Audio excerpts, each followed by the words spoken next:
Hello बच्चों, आप सभी का स्वागत है हमारे बीएन के ट्यूशन क्लासेस में। बच्चों, तो आज हम जो पार्ट नंबर 4 इसके अंदर कवर करेंगे विलोपन विधि के बारे में बच्चों। ठीक है, विलोपन विधि क्या है, कैसे यूज़ करते हैं, किस तरीके से इसे लिखते हैं, क्या इसका थ्योरेटिकल बेस होता है, एग्जाम में किस तरीके से क्वेश्चन हमें करना है। ओके बच्चों, सबसे पहले विलोपन विधि। ठीक, विलोपन विधि के बारे में है क्या, विलोपन विधि है क्या, ये समझो। सबसे पहले विलोपन विधि का मतलब है, विलोप का मतलब विलुप्त होना, किसी चीज को विलुप्त करना, वही होता है विलोपन। मतलब किसी चर पद को विलुप्त कर देना, ठीक, किसी समीकरण से। ठीक, उसे करने का जो तरीका है वो मैं आपको बताऊंगा एग्जाम्पल के थ्रू। सबसे विलोपन का मतलब विलुप्त करना, किसी भी चर को विलुप्त करना। पिछले लेक्चर में मैंने आपको पढ़ाया प्रतिस्थापन। प्रतिस्थापन क्या था, एक से मान निकालो, दूसरे में स्थापन कर दो। ठीक, स्थापना कर दो एक तरीके से। विलोपन का विलुप्त, किसी भी चर को विलुप्त कर दो, एक का मान निकाल दो। क्लियर? ठीक, अब हम आते हैं एग्जाम्पल। एग्जाम्पल क्या है हमारा, ये लिखा हुआ है, समीकरणों के विलोपन विधि द्वारा हल कीजिए या सत्यापन कीजिए। ओके बच्चों, अब देखिए बच्चों, हमें इस तरीके से समीकरण दे रखे हैं, समीकरण 1 और 2, ये समीकरण हमें मिले हैं। ठीक है, अब इन समीकरणों में क्या करना है, हमें सबसे पहले ये विधि अप्लाई करनी है। इसे हम प्रतिस्थापन विधि से भी कर सकते हैं, इसे हम गिराफी विधि से भी कर सकते हैं। तो हमें इसे करना किससे है, विलोपन विधि से। स्पेशली बोला गया विलोपन विधि से हल कीजिए। तो बच्चों देखो, विलोपन से क्या करेंगे, सबसे पहले ये देखो, समीकरण 1, समीकरण 2। ठीक है, तो बच्चों हमें क्या, एक अचर पद गायब करना है इसमें से। ठीक है, तो हमें इनमें से किसी भी एक अचर पद को बराबर करना पड़ेगा। तो बच्चों हम इसमें क्या करेंगे, इसमें देखो, इसमें हम करेंगे 3 का मल्टीप्लाई। जब यहाँ 3 का मल्टीप्लाई करेंगे तो कितना हो जाएगा, 12। यहाँ 4 का कर देंगे तो ये कितना हो जाएगा, 12। ये कैंसिल आउट हो जाएगा, तो एक अचर पद विलुप्त हो गया कि नहीं हो गया। अब इसे हम लैंग्वेज में लिखते हैं, समीकरण 1 में 3 से गुणा करने पर, समीकरण 3 से गुणा करेंगे, फिर और समीकरण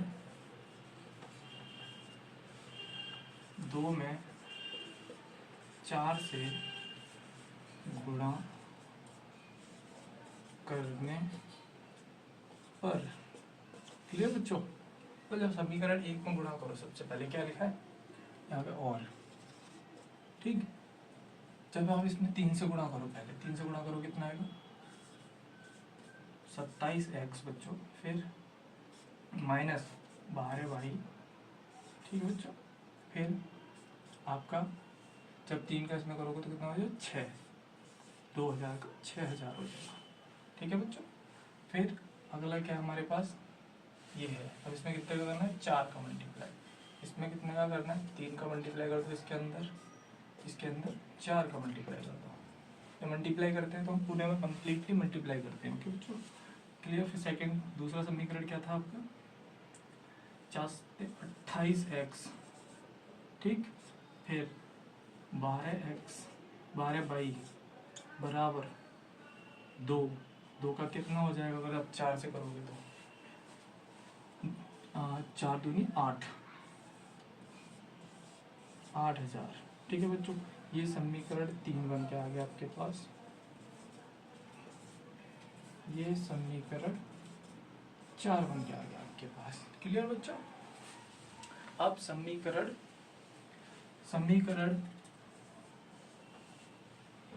अभी अब देखो क्या करना है हमें यहाँ पे, समीकरण 3 व 4 को आपस में घटाने पर। ठीक, जब इसे घटाएंगे तो हमें नीचे साइन चेंज कर देना है। जब साइन चेंज हो, यहाँ प्लस का साइन है, यहाँ माइनस हो जाएगा, यहाँ माइनस है, यहाँ प्लस हो जाएगा, यहाँ माइनस है, यहाँ प्लस है, माइनस हो जाएगा। क्लियर? इसे इस तरीके से कर दो।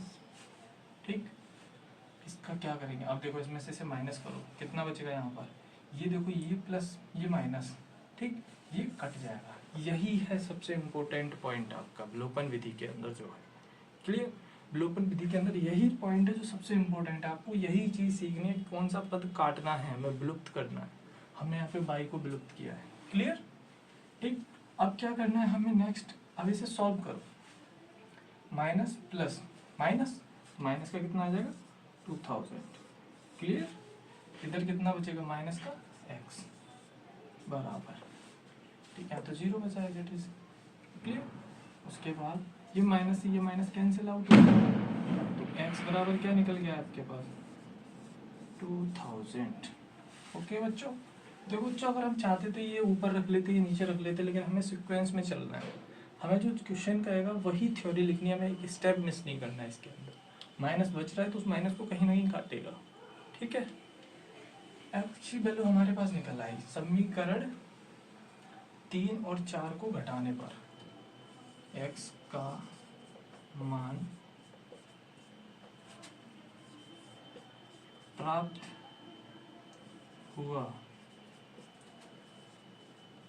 समीकरण 3 व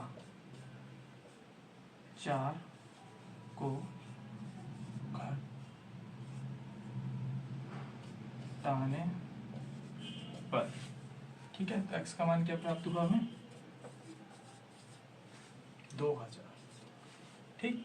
अब अगला स्टेप क्या रहेगा बच्चों हमारा, यहाँ तक हमारा क्लियर हो गया, यहाँ तक x का मान हमने निकाल लिया, ठीक है।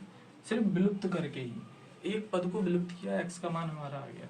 अब क्या करना है हमें नेक्स्ट, अब ये x का मान जो है, अब हमें y का भी मान तो निकालना है, हमने x का निकाल लिया, अब हमें y का मान भी चाहिए। अब y के मान के लिए क्या करेंगे हम, ये जो x का मान है इसे आप समीकरण 1 या 2 में से किसी एक में रख दो, क्लियर, 1 या 2 में से किसी एक में रख दो। हम रखेंगे समीकरण 1 में, तुम्हारा y का मान निकल आएगा। आप चाहे जिसमें रख दो तो भी y का मान निकल आएगा, इसमें रख दो तो भी y का मान निकल आएगा बच्चों, ठीक है। तो हम समीकरण 1 में रखेंगे वैल्यू। अब यहाँ देखो x का मान समीकरण 1 में रखने पर, क्लियर। अब बच्चों हम इसे आगे करते हैं, यहाँ से यहाँ पे करते हैं, बचा हुआ है, ठीक ठीक। और समीकरण x का मान समीकरण 1 में रखने पर, समीकरण 1 क्या है हमारा, ये है। तो हम यहाँ से देखो 1 है हमारा ये 9x, x की वैल्यू क्या दे रखी है हमें 2000, और फिर आपका -4y बराबर कितना है 2000, ठीक है बच्चों। जब हम x का मान समीकरण 1 में रखेंगे तो इस तरीके से रखेंगे। अगला स्टेप क्या है हमारा, इसका मल्टीप्लाई करो, यहाँ पर कितना हो गया 18, 18,000, ये आपका 14, 4y बराबर 2000, ठीक है बच्चों। जब ये 18,000 इस तरफ जाएगा कितना बचेगा, ये आपका होगा -4y 2000 -18,000, ठीक है बच्चों। कितना बचेगा यहाँ 16,000, ठीक। किसका बचेगा 16,000 बच्चों।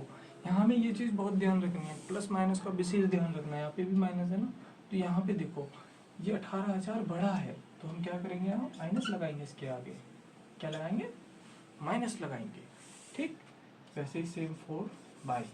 अब देखो बच्चों हमारा माइनस बच रहा था ना, माइनस से माइनस कैंसिल आउट, ठीक है बच्चों, माइनस से माइनस कैंसिल आउट हो गया।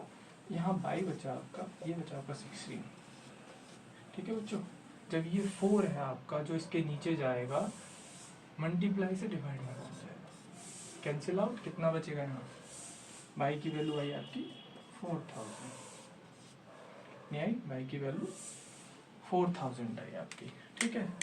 ये आपका x का मान आ गया बच्चों, ये आपका y का मान आ गया, क्लियर। अब आप समझे, देखो हमने क्या किया, x y के मान का एक बार दोबारा रिपीट करते हैं क्वेश्चन को। सबसे पहले क्या किया, समीकरण, ठीक, उनमें से किसी एक चर को पकड़ा, उसे बराबर किया, दोनों समीकरण में एक जैसा बनाया, ठीक। तो उससे वो कैंसिल आउट, उसमें 3 का मल्टीप्लाई किया तो ये 12 बन गया, इसमें 4 का किया तो ये 12 बन गया, हमारे ये आ गया, ठीक। उसके बाद हमने इसे कैंसिल आउट किया, सॉल्व करने में हमारा x की वैल्यू ये आई, x की वैल्यू हमारी ये आई, फिर समीकरण, फिर हमने लैंग्वेज में से लिखा x का मान प्राप्त हुआ समीकरण 3 व 4 को घटाने पर। ये ठीक, x का मान समीकरण 1 में रखने पर, ये हमने समीकरण 1 उसमें हमने x का मान रख दिया, ये हमारा निकल के आया 18,000 माइनस 4/2000। ये करना फिर हमने सॉल्व किया, हमारा y का मान ये निकल गया। क्लियर? ठीक है बच्चों। बच्चों इसका सत्यापन और होता है, अब सत्यापन समझो इसका। ठीक है, सत्यापन किस तरीके से करते हैं देखो, ये मैं आपको अलग से बताता हूँ। सत्यापन यहाँ देखो नीचे, सत्यापन कैसे करते हैं। ये जो दो वैल्यू दी है ना आपको x और y की, x एंड y, 2000 आपका ये 4000।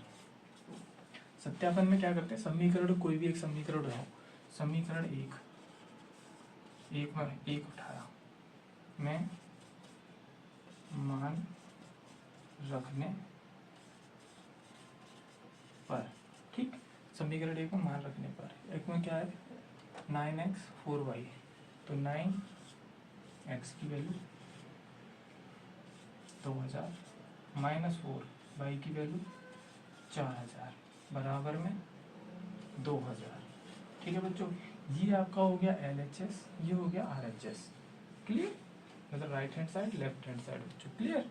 अब इसे मल्टीप्लाई करो आप, ये आपका बचा 18। ठीक है बच्चों, ये आपका कितना बचा 16,000, ये आपका 2, ठीक, 1000। अब इसमें से माइनस करो तो कितना बचेगा 2000, इधर 2000। हैंस प्रूव्ड, मतलब LHS is equal to RHS। Clear? Done? समझ गए आप? ये इसका सत्यापन होता है, जो वैल्यू आती है उन्हें हम समीकरण 1 या 2 में रख देते हैं, तो हमारे पास क्या आ जाता है, क्लियर निकल सत्यापन निकल के आ जाता है कि दोनों बराबर हैं, LHS RHS बराबर हैं कि नहीं है बराबर। ठीक है बच्चों, तो आज के लिए इतना ही। यही क्लास में आपको यही समझाना था, एक ही है, हर तरीके का क्वेश्चन कैसा भी हो इसी तरीके से होगा विलोपन विधि का। तो मिलते हैं फिर अगली वीडियो में, तब तक चैनल को सब्सक्राइब करो और अच्छे से पढ़ो बढ़िया तरीके से। ठीक है।